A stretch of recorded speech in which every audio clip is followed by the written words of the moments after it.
sweet like a buttercup. You're a Barbie doll.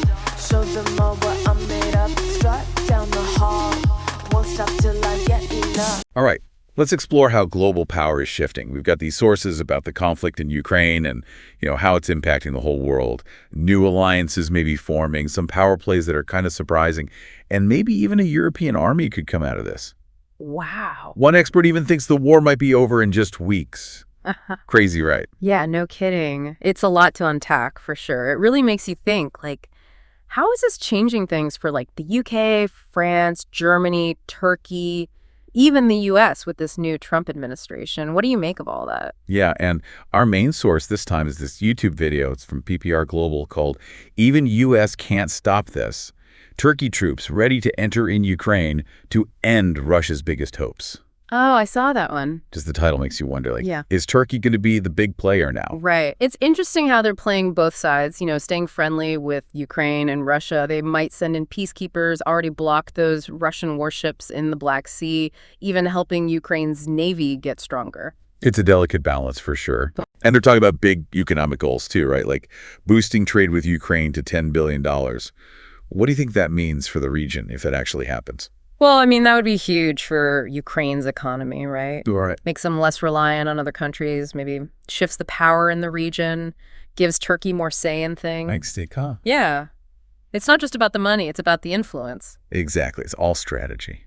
And speaking of influence, this video talks about the U.S. and how things are changing with this new Trump administration. Some surprising stuff. For sure. Big changes in their policy.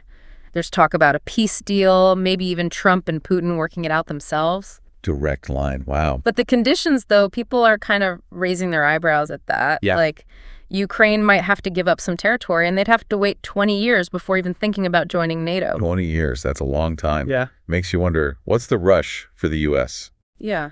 Tough to say for sure, but it seems like they just want this conflict over and done with. Even if Ukraine has to compromise. It's definitely different from how the U.S. was acting before, all about supporting Ukraine and sanctions on Russia. It's a big change.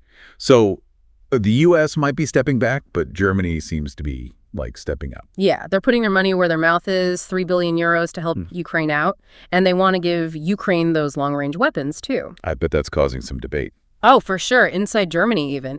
And then there's this whole thing about a European defense fund.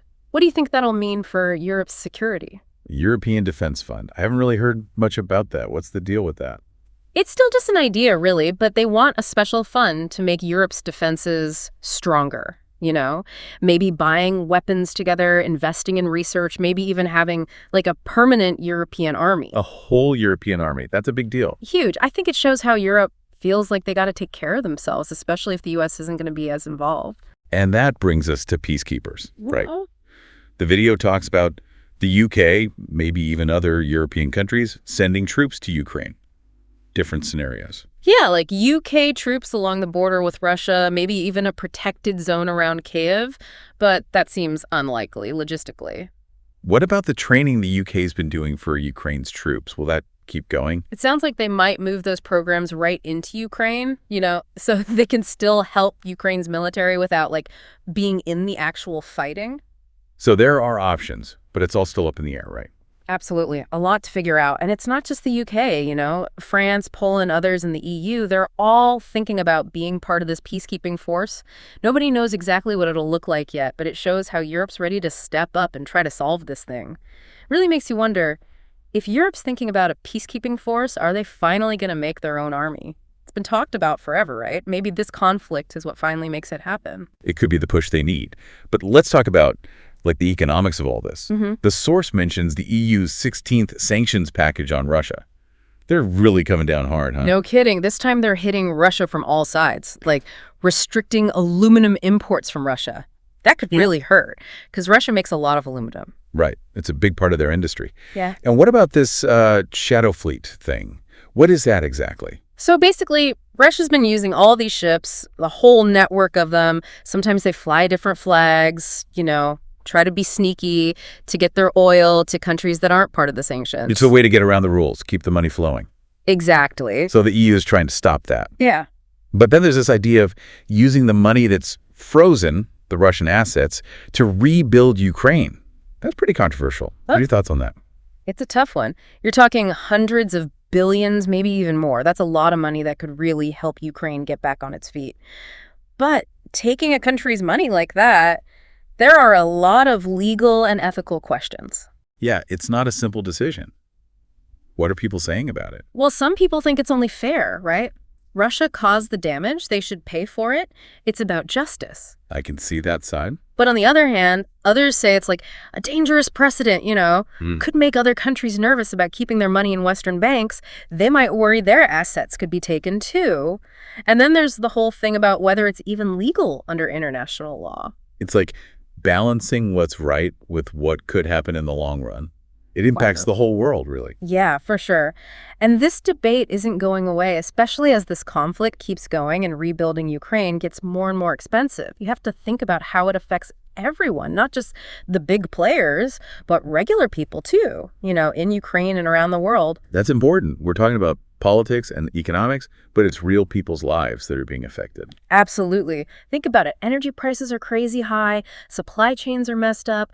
Everyone's feeling uncertain about the future. It impacts what we buy, how much things cost, everything. You're right. You see it everywhere. Gas prices, groceries, it's all more expensive. And then you have these worries about things getting even worse. Is there a real chance this conflict could spiral out of control? It's definitely volatile, It wouldn't take much for things to escalate, even accidentally. That's why communication is so important, keeping those diplomatic channels open. Makes sense. Yeah. There is that talk about a peace deal, Trump and Putin may be working it out, but what Ukraine might have to give up seems pretty big. Is that really going to happen, do you think? It's hard to say. The source makes it seem like the Trump administration wants a deal fast, but giving up territory and waiting on NATO, that's going to be a hard sell for Ukraine. And there's no guarantee Putin even wants to make a deal, especially if he thinks he can win militarily. So a Trump-Putin deal is a big maybe. What are some other ways this could end peacefully? Well, there's always a chance for a bigger negotiation, with everyone involved. Ukraine, Russia, the U.S., the EU. It's a huge challenge to find something that works for everyone and really addresses why this conflict started. But it's the best way to get a lasting peace. So what would that even look like? What needs to be part of that kind of deal? It'd have to be a mix of things, some kind of territorial agreement for sure, but also real security guarantees for Ukraine, something to deal with war crimes and reparations, and a way to rebuild trust. Which is, that's huge. That's a lot to figure out. It's easy to forget sometimes when we're talking about these solutions, but people are dying. Millions of Ukrainians have lost their homes. Cities are destroyed. It's a massive tragedy. And even if they get peace tomorrow, it'll take generations for Ukraine to recover. That's the thing to remember. We talk about peace deals and sanctions and troops, but it's the Ukrainians who are going through this. It's incredible how strong they are, how determined they are to protect their country. For sure. They're the ones fighting, dying. Their lives are turned upside down. Yeah. They need to be the ones at the center of all this, when we talk about peace and rebuilding. Their voices need to be heard. Yeah, absolutely.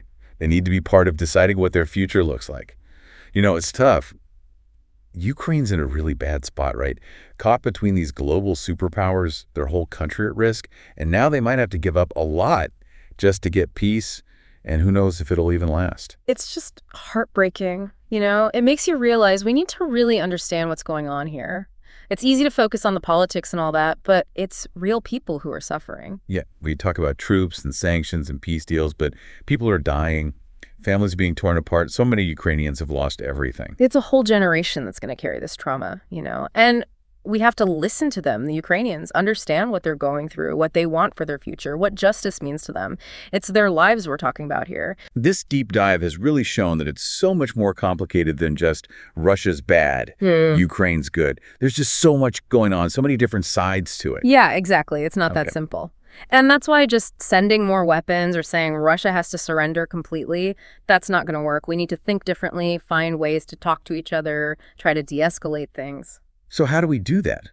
How do we actually get a real peace, a fair peace, with everything going on? Well, first off, we have to recognize that the Ukrainians have to be in charge. They need to be at the table, making the decisions about their own future. For sure. They're the ones living through this. They should get to decide what happens next. Right. And then we need to do a bunch of things, not just one thing. We got to show Russia we're serious, keep up the pressure with sanctions, but also keep talking to them, try to find a compromise. That's going to be tough with all the bad blood between them. Oh, yeah, no doubt. Right. But history shows us that even when the things seem really bad, countries can work things out, find a way to peace. It's not impossible. So let's be optimistic. What's the best case scenario here for Ukraine? I see a Ukraine that's free, independent, safe. A Ukraine that's part of Europe, economically and politically, like really part of the team. A Ukraine that's rebuilt, where people can start to heal from all this. It's a beautiful picture, a democratic Ukraine, strong and successful, a good example for the whole region. What about Russia, though? Where do they fit in if Ukraine has this peaceful future? That's a tough question, right? Ideally, Russia would admit they were wrong, help rebuild what they destroyed, and promise to be a good neighbor. But will that happen? Who knows? It's a lot to think about, for sure. Yeah. This deep dive has really shown us how this conflict is changing the world. It's complicated, things are changing all the time, and there aren't any easy answers. Yeah. But the decisions that are made now, they're going to affect Ukraine, Europe, the whole world for a long time to come. We're going to keep following this story and let you know what happens. Thanks for joining us. Sound the alarm. I'm coming up. We'll have a ball. I'm sweet like a buttercup. You're a puppy dog. Show them all what